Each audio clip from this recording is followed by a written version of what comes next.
हरे कृष्ण। राधा रानी की बहुत सारी कृपा देकर चला गया कार्तिक मास और अब आया है भगवान श्री कृष्ण का प्रिय मार्गशीर्ष मास। एक ऐसा मास जो भगवान श्री कृष्ण को प्रिय है। इस मास में उनके लिए की गई तपस्या एक साधक को अनेक गुना अधिक फल प्रदान करती है। और इस समय ऐसे ही मार्गशीर्ष मास की प्रातः बेला है, जिसमें हम इस मास से जुड़ी हुई सुंदर पौराणिक कथाओं का श्रवण करने जा रहे हैं। इसके साथ ही इस मास के महात्म्य का भी श्रवण करेंगे। और इस वीडियो के अंत में आपके लिए सुंदर भजन कृष्ण चालीसा भी उपस्थित है। आशा है आपको ये सुनना अच्छा लगेगा और इसका श्रवण करके आप फिर एक बार पूर्ण ऊर्जा, भक्ति और प्रेम के साथ इस मार्गशीर्ष मास के व्रत का पालन करने के लिए तैयार हो जाएंगे। तो चलिए आज की हमारी कथा श्रृंखला को आगे बढ़ाते हैं और श्रवण करते हैं आज की मार्गशीर्ष मास कथा। आइए आज की ये सुंदर कथा आरंभ करते हैं। नारद मुनि ने पूछा, वेद वेत्ताओं में श्रेष्ठ हे नारायण, किसकी प्रार्थना से और किस कारण से जगदीश्वर श्री कृष्ण ने इस भूतल पर अवतार लिया था? इसका उत्तर देते हुए श्री नारायण कहते हैं, हे देवर्षि, प्राचीन काल की बात है। वराह कल्प में पृथ्वी असुरों के अधिक भार से त्रस्त हो चुकी थी। शोक से अत्यंत पीड़ित होकर वो ब्रह्मा जी की शरण में गई। उसके साथ असुरों द्वारा प्रताड़ित किए गए सभी देवतागण भी थे। उन सब का मन अत्यंत उद्विग्न हो रहा था। देवी पृथ्वी उन सभी देवताओं के साथ ब्रह्मा जी की दुर्गम सभा में पहुंची। वहां उसने देखा कि देवेश्वर ब्रह्मा जी ब्रह्म तेज से जाज्वल्यमान दिख रहे थे। बड़े बड़े ऋषि, मुनि, सिद्धगण और सभी लोग उनकी सेवा में उपस्थित थे और स्वयं ब्रह्मा जी कृष्ण ये 2 अक्षर के पर ब्रह्म स्वरूप मंत्र का जप कर रहे थे। उनके नेत्र भक्ति जनित आनंद के अश्रुओं से भरे हुए थे। उनके संपूर्ण अंगों में रोमांच हो आया था। देवताओं के साथ पृथ्वी ने भक्ति भाव पूर्वक उस ब्रह्मा जी को प्रणाम किया। उसके बाद पृथ्वी ने दैत्यों के भार इत्यादि का संपूर्ण वृत्तांत कह सुनाया। वो अपने आंखों में अश्रु भरकर और पुलकित शरीर के साथ ब्रह्मा जी की स्तुति करने लगी और रुदन करने लगी। पृथ्वी की स्थिति को देखकर सृष्टि के रचयिता ब्रह्मा जी ने उससे पूछा, हे भद्रे, किस बात से आप इस प्रकार स्तुति कर रही हैं और रुदन कर रही हैं? बताइए, किस उद्देश्य से आपका यहाँ आगमन हुआ है? आप विश्वास कीजिए, आपका अवश्य ही कल्याण होगा। हे कल्याणी, स्थिर हो जाओ, शांत हो जाओ। मेरे रहते हुए तुम्हें किस बात का भय है? इस प्रकार पृथ्वी देवी को आश्वासन देकर ब्रह्मा जी ने सभी देवताओं से आदर पूर्वक पूछा, हे देवगण, किस कारण से आप सभी मेरे पास आए हैं? ब्रह्मा जी के ये प्रश्न सुनकर सभी देवताओं ने उनसे कहा, हे प्रभु, पृथ्वी दैत्यों के भार से दब चुकी है। हम भी उनकी कारण संकट में पड़े हुए हैं। सभी दैत्यों ने हमें ग्रस लिया है। आप स्वयं जगत के सृष्टा हैं, शीघ्र ही हमारा उद्धार करें। हे ब्रह्मन, आप ही इस पृथ्वी की गति हैं, इसे शांति प्रदान करें। हे पितामह, ये पृथ्वी जिस भार से पीड़ित है, उसी कारण से हम भी दुखी हैं, अतः आप हमारे भार का हरण कीजिए। देवताओं की बात सुनकर जगत के सृष्टा ब्रह्मा जी ने पृथ्वी से पूछा,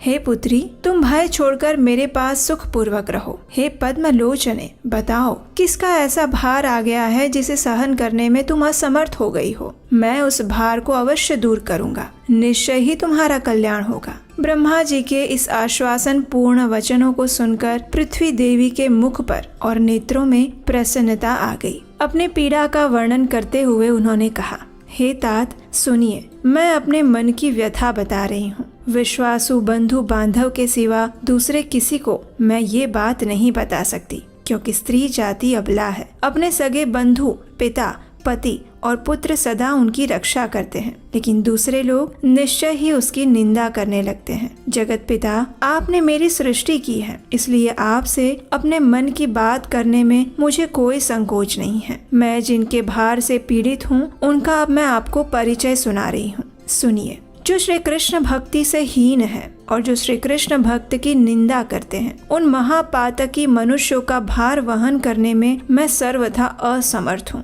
जो अपने धर्म के आचरण से शून्य हो गया है और अपने नित्य कर्म से रहित है, जिनकी वेदों में कोई श्रद्धा नहीं है, उनके भार से मैं पीड़ित हूँ। जो पिता, माता, गुरु, स्त्री, पुत्र पोष्य वर्ग का पालन पोषण नहीं करते हैं, उनका भार मैं वहन नहीं कर पा रही हूँ। हे पिताश्री, जो मिथ्यावादी हैं, जिनमें दया और सत्य का अभाव है, जो गुरुजनों और देवताओं की निंदा करते हैं, उनके भार से मुझे बड़ी पीड़ा होती है। जो मित्र का द्रोह करते हैं, कृतघ्नी हैं, झूठी गवाही देने वाले हैं, विश्वासघाती और धरोहर को हड़प कर लेने वाले हैं, उनके भार से भी मैं पीड़ित रहती हूँ। जो कल्याणमय सुक्तों, साम मंत्रों और एकमात्र मंगलकारी भगवान श्री हरि के नामों का विक्रय करते हैं, उनके भार से मुझे बड़ा कष्ट होता है। जो जीव घाती है, गुरुद्रोही है, ग्राम पुरोहित है, लोभी, मुर्दा जलाने वाले और ब्राह्मण होकर भी शूद्र का भोजन करने वाले हैं, उनके भार से मुझे बड़ा कष्ट होता है। जो मूढ़ व्यक्ति पूजा, यज्ञ, उपवास, व्रत और इन नियमों को तोड़ने वाले हैं, उनके भार से भी मुझे बड़ी पीड़ा होती है। जो पापी सदैव गौ, ब्राह्मण, देवता, वैष्णव, श्री हरि, हरि कथा और हरि भक्ति से द्वेष करते हैं, उनके भार से मैं पीड़ित रहती हूँ। हे विधाते, शंखचूड़ के भार से जिस प्रकार मैं पीड़ित थी, उससे भी अधिक दैत्यों के भार से इस समय मैं पीड़ित हूँ। हे प्रभु, यही सब मेरा कष्ट है और यही मुझ अनाथा का निवेदन है। यदि मैं आपसे सनाथ हूँ तो आप मेरे कष्ट के निवारण का उपाय बताएं। इस प्रकार कहकर पृथ्वी देवी बार बार रोने लगी। उनके इस रुदन को सुनकर कृपा निधान ब्रह्मा जी ने उनसे कहा, हे वसुधे, तुम्हारे ऊपर जो दस्यु भूत राजाओं का भार आ गया है, मैं किसी उपाय से अवश्य ही उसे हटाऊंगा। इस प्रकार पृथ्वी देवी को आश्वासन देकर सभी देवताओं के साथ जगत विधाता ब्रह्मा जी भगवान शिव के निवास स्थान कैलाश पर गए। वहां पहुंचकर उन्होंने कैलाश के रमणीय आश्रम और भगवान शंकर को देखा। वे गंगा जी के तट पर अक्षय वट के नीचे बैठे हुए थे। उन्होंने व्याघ्र चर्म पहना था। दक्ष कन्या की हड्डियों के आभूषण से वे विभूषित थे। उनके हाथ में त्रिशूल और पट्टिश धारण किया हुआ था। उनके 5 मुख और प्रत्येक मुख में 3-3 नेत्र थे। अनेक सिद्धियों ने उन्हें घेर लिया हुआ था। वे योगिंद्र गणों द्वारा सेवा पा रहे थे और कौतूहल पूर्वक गंधर्वों का संगीत सुन रहे थे। अपने 5 मुखों द्वारा श्री हरि के एकमात्र मंगल नाम का जप कर रहे थे। गंगा जी में उत्पन्न कमलों के बीजों की माला से जप करते समय उनके शरीर में रोमांच आ रहा था। और इसी समय ब्रह्मा जी, पृथ्वी और नतमस्तक सभी देवताओं के साथ भगवान महादेव के सामने आकर उपस्थित हुए। जगत गुरु को आया देखकर भगवान शंकर शीघ्र ही भक्ति भाव से उठकर खड़े हुए। उन्होंने प्रेम पूर्वक मस्तक झुकाकर उन्हें प्रणाम किया। उसके बाद सभी देवताओं ने तथा पृथ्वी ने भी पूर्ण भक्ति भाव से भगवान चंद्रशेखर शिव को प्रणाम किया और भगवान शिव ने उन सभी को आशीर्वाद दिया। ब्रह्मा जी ने पार्वती के नाथ भगवान शिव से सारा वृत्तांत कह सुनाया और ये सुनकर भक्त वत्सल शंकर ने तुरंत ही मुंह नीचे कर लिया। भक्तों पर कष्ट आया सुनकर देवी पार्वती और परमेश्वर शिव को बड़ा दुख हुआ। उसके बाद ब्रह्मा जी और भगवान शिव ने समस्त देवगणों और पृथ्वी देवी को सांत्वना देकर घर लौटा दिया और वे दोनों देवेश्वर तुरंत धर्म के घर आए और उनके साथ विचार विमर्श करके वे तीनों भगवान श्री हरि के धाम चले गए। भगवान के उस परम धाम का नाम वैकुंठ है। वो जरा और मृत्यु को दूर भगाने वाला है। ब्रह्मांड से ऊपर उसकी स्थिति है। वह उत्तम लोक मानो वायु के आधार पर स्थित है। वास्तव में वो चिन्मय लोक श्री हरि से भिन्न न होने के कारण अपने आप में ही स्थित है। उसका दूसरा कोई आधार नहीं। उस सनातन धाम की स्थिति ब्रह्मलोक से 1 करोड़ योजन ऊपर है। दिव्य रत्नों द्वारा निर्मित विचित्र वैकुंठ धाम का वर्णन कर पाना कवियों के लिए भी असंभव है। पद्मराग और नीलमणि के बने हुए राजमार्ग उस धाम की शोभा बढ़ाते हैं। मन के समान तीव्र गति से जाने वाले ब्रह्मा जी, भगवान शिव और धर्म सब के सब उस मनोहर वैकुंठ धाम में जा पहुँचे। भगवान श्री हरि के अंतःपुर में जाकर उन सब ने वहाँ उनके दर्शन किए। वे श्री हरि दिव्य रत्नमय अलंकारों से विभूषित होकर रत्न सिंहासन पर बैठे थे। रत्नों के बाजूबंद, कंगन और नुपुर उनके हाथ और पैरों की शोभा बढ़ा रहे थे। दिव्य रत्नों के बने हुए 2 कुंडल उनके दोनों गालों पर झलमला रहे थे। उन्होंने पीताम्बर वस्त्र धारण किया हुआ था। आजानुलंबिनी वनमाला उनके अग्रभाग को सुशोभित कर रही थी। देवी सरस्वती के प्राण वल्लभ श्री हरि शांत भाव से बैठे हुए थे। देवी लक्ष्मी उनके चरणार विंदों की सेवा कर रही थी। करोड़ों कंदर्पों की लावण्य लीला से वे प्रकाशित थे। उनकी 4 भुजाएं थी और मुख पर मंद मुस्कान उनकी छटा छा रही थी। सुनंद, नंद और कुमुद आदि पार्षद उनकी सेवा में लगे हुए थे। उनका संपूर्ण अंग चंदन से चर्चित था और उनका मस्तक रत्नमय मुकुट से झगमगा रहा था। वे परम आनंद स्वरूप भगवान अपने भक्तों पर अनुग्रह करने के लिए व्याकुल दिखाई दे रहे थे। हे मुने, ब्रह्मा आदि देवेश्वरों ने भक्ति भाव से उनके चरणों में प्रणाम किया और श्रद्धा पूर्वक मस्तक झुकाकर प्रेम और भक्ति के साथ उनकी स्तुति करने लगे। और उस समय वे परम आनंद में डूबे हुए थे। उनके अंगों में रोमांच आ गया। और उसके बाद ब्रह्मा जी ने कहा, हे प्रभु, मैं शांत, सर्वेश्वर और अच्युत उन कमलाकांत को प्रणाम करता हूँ जिनकी हम तीनों विभिन्न कलाएं हैं और समस्त देवता जिनकी कला की भी अंश कला से उत्पन्न हुए हैं। हे निरंजन, मनु, मुनिंद्र, मानव और चराचर प्राणी आप से ही आपके कला की अंश कला द्वारा प्रकट हुए हैं। इतना कहने के बाद भगवान शंकर ने कहा, हे प्रभु, आप अविनाशी और अविकारी हैं। योगी जन आप में रमण करते हैं। आप अव्यक्त ईश्वर हैं। आपका आदि नहीं है, परंतु आप सबके आदि हैं। आपका स्वरूप आनंदमय है। आप सर्वरूप हैं। अणिमा इत्यादि सिद्धियों के कारण सबके कारण हैं। सिद्धि के ज्ञाता, सिद्धिदाता और सिद्धि रूप हैं। आपकी स्तुति करने में भला कौन समर्थ हो सकता है। अब भगवान की स्तुति करते हुए धर्म ने कहा, जिस वस्तु का वेद में निरूपण किया गया है उसी का विद्वान लोग वर्णन कर सकते हैं। जिनको वेद में ही अनिर्वचनीय कहा गया है उनके स्वरूप का निरूपण भला कौन कर सकता है। जिसके लिए जिस वस्तु की संभावना की जाती है वो गुण रूप होती है और वही उसका स्तवन है, जो निर्मल और गुणों से पृथक है। उन परमात्मा की मैं क्या ही स्तुति करूं। हे महामुने, ब्रह्मा आदि का किया हुआ ये स्तोत्र जो 6 श्लोकों में वर्णित है, उसे पढ़कर मनुष्य दुर्गम संकट से मुक्त हो जाता है और मनोवांछित फल को प्राप्त करता है। और वो स्तोत्र इस प्रकार है। ब्रह्मा उवाच नमामि कमलाकांतं शांतं सर्वेशमच्युतं वयं यस्य कलाभेदः कलांश कलयासुरः मनवश्च मुनीन्द्राश्च मानुषाश्च चराचरः कलाकलांश कलया भूतास्त्वत्तो निरञ्जन।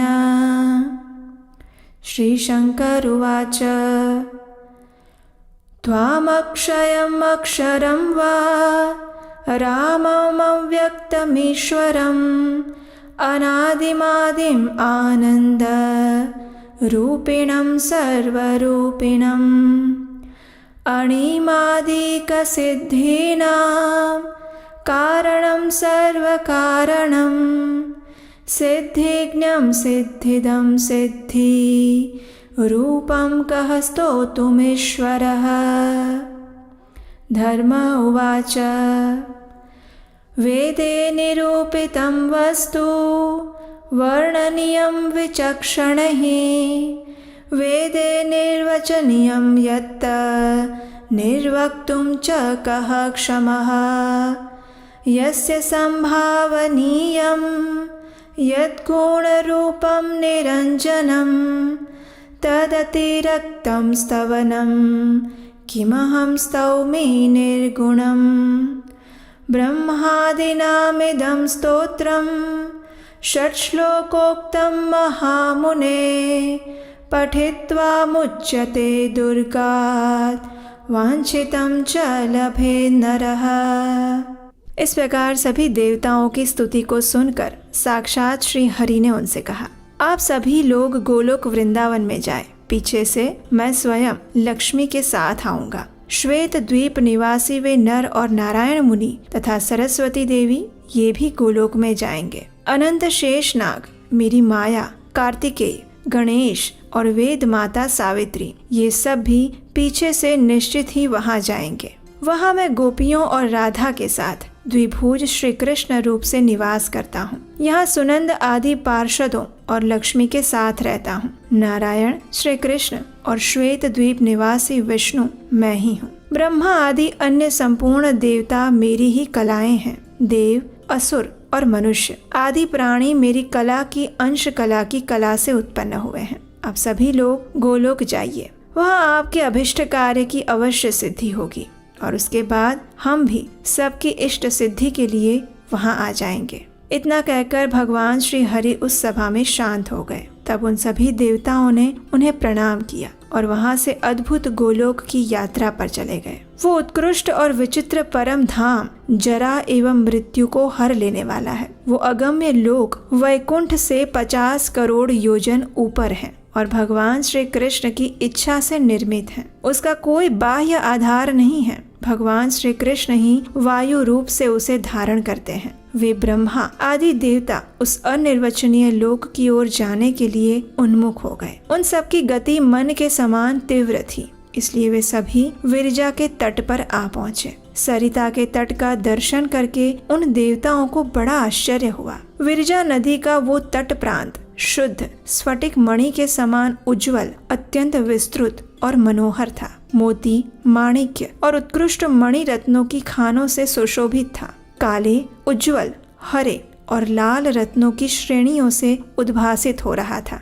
उस तट पर कहीं तो मूंगों के अंकुर प्रकट हुए हैं जो अत्यंत मनोहर दिखाई देते हैं। कहीं बहुमूल्य उत्तम रत्नों की अनेक खानें उसकी शोभा बढ़ाती हैं। कहीं श्रेष्ठ निधियों के आकर उपलब्ध होते हैं जिनसे वहाँ की छटा आश्चर्यचकित कर देती है। वो दृश्य विधाता के भी दृष्टि पथ में आने वाला नहीं है। हे मुने, विरजा के किनारे कहीं पर पद्मराग और इंद्रनील मणियों की खानें थी तो कहीं मरकत मणि की खानें श्रेणीबद्ध दिखाई दे रही थी। कहीं स्यमंतक मणि की और कहीं स्वर्ण मुद्राओं की खानें शोभा पा रही थी। कहीं बहुमूल्य पीले रंग की मणि श्रेणियों के आकर विरजा तट को अलंकृत कर रही थी तो कहीं पर रत्नों के तो कहीं कौस्तुभ मणि के और कहीं अनिर्वचनीय मणियों के उत्तम आकार विराजित थे। विरजा के उस तट प्रांत में कहीं कहीं पर उत्तम रमणीय विहार स्थल भी उपलब्ध थे। उस परम आश्चर्यजनक तट को देखकर वे सभी देवतागण उस नदी के पार गए। वहां जाने पर उन्हें पर्वतों में श्रेष्ठ शतशृंग दिखाई दिया जो अपनी शोभा से मन को मोह लेता था। दिव्य पारिजात वृक्षों की वनमालाएं उसकी शोभा बढ़ा रही थी। वो पर्वत कल्प वृक्षों और कामधेनुओं द्वारा सभी ओर से घिरा हुआ था। उसकी ऊंचाई 1 करोड़ योजन थी और लंबाई 10 करोड़ योजन। उसके ऊपर की चौरस भूमि 50 करोड़ योजन विस्तृत थी। वो पर्वत 4 दीवारी की भांति गोलोक के चारों ओर फैला हुआ था और उसी के शिखर पर उत्तम गोलाकार रास मंडल है जिसका विस्तार 10 योजन है। उस रास मंडल सुगंधित पुष्पों से भरे हुए सहस्त्रों उद्यानों से सुशोभित हैं और उन उद्यानों में भ्रमर समूह छाए रहते हैं। सुंदर रत्नों और द्रव्यों से संपन्न अगणित क्रीड़ा भवन और कोटि सहस्त्र रत्न मंडप उसकी शोभा बढ़ा रहे थे। रत्नमयी सीढ़ियों, श्रेष्ठ रत्न निर्मित कलांशों और इंद्रमणि के शोभाशाली खंभों से उस मंडल की शोभा और बढ़ गई थी। उन खंभों में सिंदूर के समान रंग वाली मणियां जड़ी गई थी। बीच बीच में लगे हुए मनोहर इंद्रनील नामक रत्नों से वे मंडित थे। रत्नमय परकोटों में जटित भांति भांति के मणि रत्न उस रास मंडल की वृद्धि कर रहे थे। उसमें चारों दिशाओं की ओर 4 दरवाजे हैं जिनमें सुंदर किवाड़ लगे हुए हैं। उन दरवाजों पर रस्सियों में गूंथे हुए आम्र पल्लव बंधनवार के रूप में शोभा दे रहे हैं। वहाँ दोनों ओर झुंड के झुंड केले के खंभे आरोपित हुए हैं। श्वेत धान्य, पल्लव समूह, फल तथा दुर्वा दल आदि मंगल द्रव्य उस मंडल की शोभा बढ़ा रहे थे।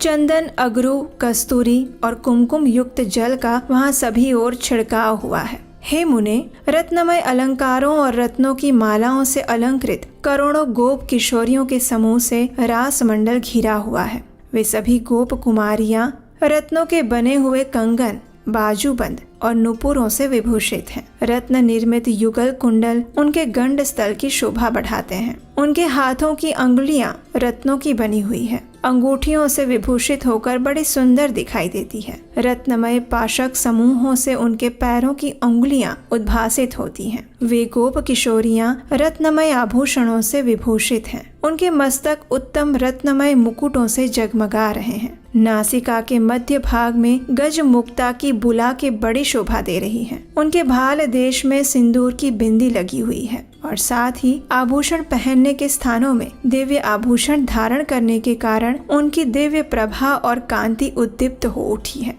वे सभी चंदन द्रव से चर्चित हैं। उनके अंगों पर पीले रंग की रेशमी साड़ी शोभा पा रही है। बिंब फल के समान अरुण अधर उनकी मनोहरता बढ़ा रहे हैं। उनके नेत्र शरद काल के प्रफुल्ल कमलों की शोभा को छीन लेते हैं। उनमें कस्तूरी पत्रिका से युक्त काजल की रेखा शोभा वृद्धि कर रही है। उनके केश प्रफुल्ल मालती पुष्प की मालाओं से सुशोभित हैं। पक्षीराज गरुड़ की चोंच की शोभा से संपन्न उन्नत नासिका से वे सब की सब विभूषित हैं। गजराज के युगल गंड स्थल की भांति उन्नत उरोजों के भार से वे झुकी सी जान पड़ती हैं। उनका हृदय श्री कृष्ण विषयक अनुराग के देवता कंदर्प के बाण प्रहार से जर्जर हुआ रहते हैं। श्री राधिका के चरणार विंदों की सेवा में निरंतर संलग्न रहने का सौभाग्य उन्हें प्राप्त होता है और यही उनका मनोरथ है। ऐसी गोप किशोरियों से भरा पूरा वो रास मंडल श्री राधिका की आज्ञा से सुंदरियों के समुदाय द्वारा रक्षित है। असंख्य सुंदरियां उसकी रक्षा में नियुक्त रहती हैं। श्वेत,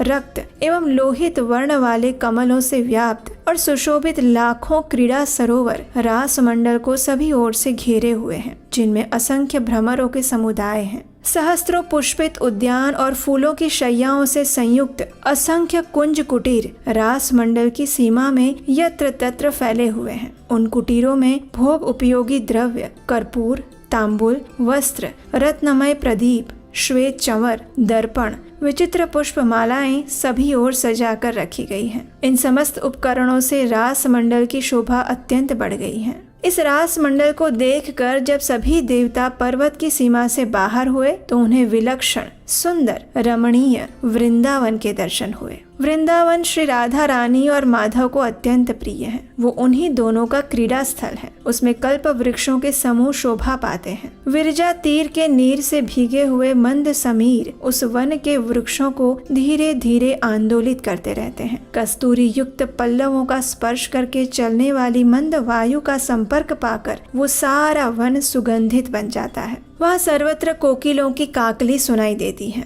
वो वन प्रांत कहीं तो केली कदम्बों के समूह से कमनीय और कहीं मंदार, चंदन, चंपा, अन्य अन्य सुगंधित पुष्पों की सुगंध से सुवासित हो रहा है। उसमें आम, नारंगी, कटहल, ताड़, नारियल, जामुन, बेर, खजूर, सुपारी, आमड़ा, नींबू, केला, बेल और अनार आदि के मनोहर वृक्ष समूह और सुपक्व फलों से लदे हुए अनेक वृक्षों द्वारा उस वृंदावन की शोभा बढ़ रही है। उसमें अनेक वृक्षों के शोभाशाली समुदाय हैं। कल्प वृक्षों के समूह उस वन की शोभा बढ़ाते हैं। मल्लिका, मालती, कुंद, केतकी, माधवी लता और जूही इत्यादि लताओं के समूह भी सभी ओर फैले हुए हैं। वहाँ रत्नमय दीपों से प्रकाशित, धूप की गंध से सुवासित असंख्य कुंज कुटीर वन में शोभा पा रही हैं। वहाँ चंदन का छिड़काव हुआ है। उन कुटीरों के अंदर फूलों की शैयाएं बिछी है जो पुष्पमालाओं की जाली से सुशोभित हैं। उस वन के भीतर सुंदर सुंदर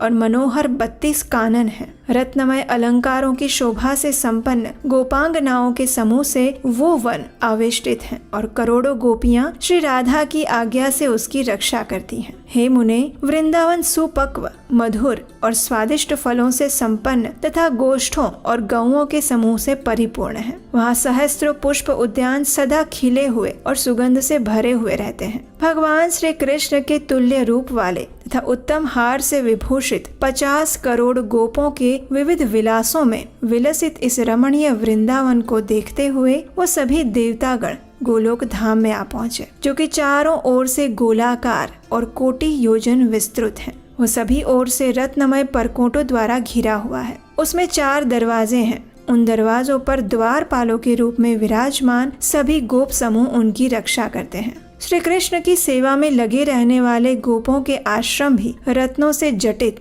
और नाना प्रकार के भोगों से संपन्न है और उन आश्रमों की संख्या भी 50 करोड़ है। इनके सिवा भक्त गोप समूहों के 100 करोड़ आश्रम हैं, जिनका निर्माण पूर्वोक्त आश्रमों से भी अधिक सुंदर है। वे सब के सब उत्तम रत्नों से गठित हैं। उनसे भी अधिक विलक्षण और बहुमूल्य रत्नों द्वारा रचित आश्रम भगवान के पार्षदों के हैं और उनकी संख्या 10 करोड़ है। पार्षदों में भी जो प्रमुख लोग हैं वे श्री कृष्ण के समान रूप धारण करके रहते हैं। उनके लिए उत्तम रत्नों से निर्मित 1 करोड़ आश्रम है। राधा रानी में विशुद्ध भक्ति रखने वाली गोपांगनाओं के 32 करोड़ दिव्य और श्रेष्ठ आश्रम हैं। उनकी रचना उत्तम श्रेणी के रत्नों द्वारा हुई है। उनकी जो किंकरियां हैं उनके लिए भी मणि रत्न आदि के द्वारा बड़े सुंदर और मनोहर भवन बनाए गए हैं और उनकी संख्या 10 करोड़ है। वे सभी दिव्य आश्रम और भवन वृंदावन की शोभा का विस्तार करते हैं। सैकड़ों जन्मों की तपस्याओं से पवित्र हुए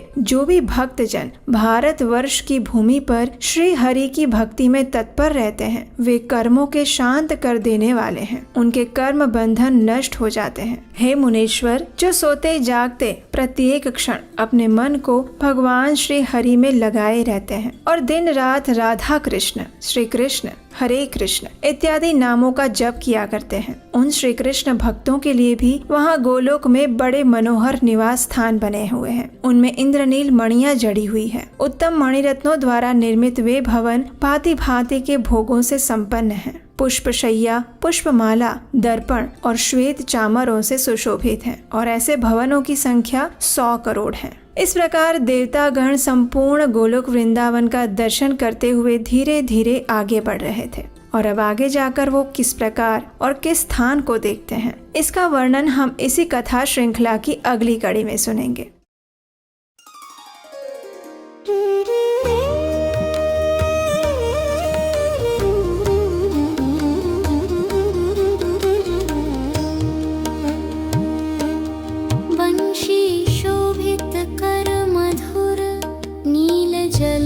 तन श्याम अरुणाधर जनु बिंबा फल पीतांबर शुभ साज।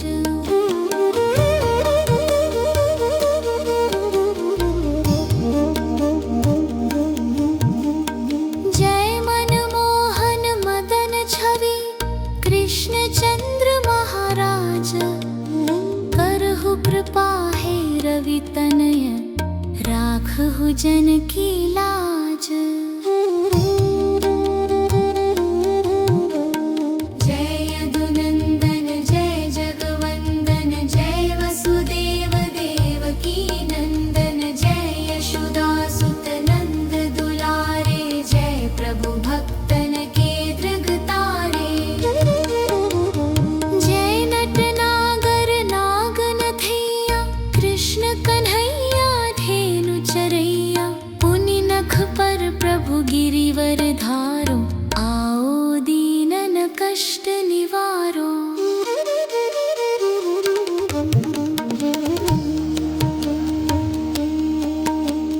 वंशी मधुर अधर धरि तेरी, होवे पूर मनोरथ मेरो, आओ हरि पुनि माखन चाखो, आज लाज भारत की राखो। गोल कपोल चिबुक अरुणारे, मृदु मुस्कान मोहिनी डारे, रंजित राजीव नयन विशाला, मोर मुकुट वैजयंती माला। कुंडल श्रवण पीत पट आछे, कटिकिम कणिका छन काछे, नील जलज सुंदर तनु सोहे, छवि लखि सुर नर मुनि मन मोहे।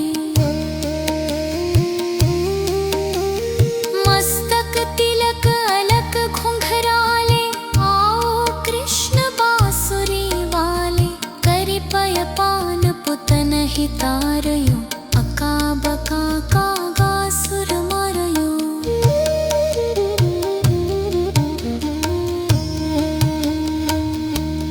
मधुवन जलत अग्नि जब ज्वाला, सरस्वती जब ब्रज चढ़यो रिसाई, मसूर धार वारी वर्षाई। लगत लगत ब्रज चहन बहायो, गोवर्धन नख धारी बचायो। लखिय सुदामन भ्रम अधिकाई, मुख मह 14 भुवन दिखाई। दुष्ट कनस अति उधम मचायो, कोटि कमल जब फूल मंगायो। नाथि काली यही तब तुम लीन्हे, चरण चिन्ह दे निर्भय किन्हे। करि गोपिन संग रास विलासा, सबकी पूर्ण करी अभिलाषा। केतिक महासुर संहारयो, कंस ही केस पकड़ी दे मरयो। मात पिता की बंदी छुड़ाई, उग्रसेन कह राज दिलाई। मही से मृतक 6 सुत लायो, मातु देव की शोक मिटायो। भौमासुर मुर दैत्य सहारी, सहस कुमारी। दैभिन्ही तृण क्षीर सहारा, जरा सिंधु राक्षस कह मारा। असुर बकासुर आदिक मारयो, भक्तन के तब कष्ट निवार्यो। दीन सुदामा के दुख टार्यो, तंदुल 3 मूठ मुख डारयो।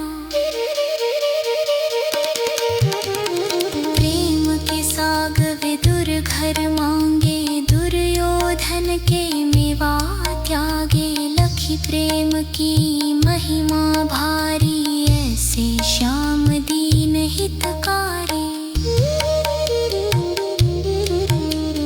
भारत के पारथ रथ हाके, लिए चक्र कर नहीं बलता के। निज गीता के ज्ञान सुनाए, भक्तन हृदय सुधा वर्षाए।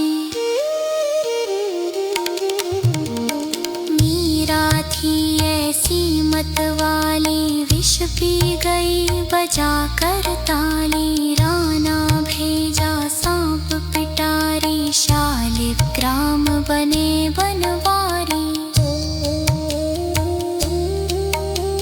निज माया तुम विधि दिखायो, संशय सकल मिटायो।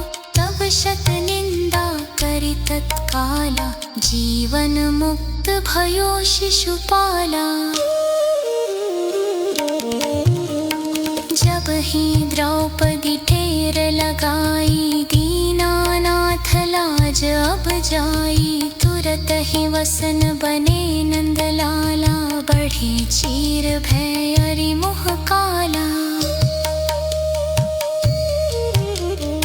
असनाथ के नाथ कन्हैया, डूबत वर बचारत नैया। संदर गास आसुर धारी, नया दृष्टि दीजे बनिवारी।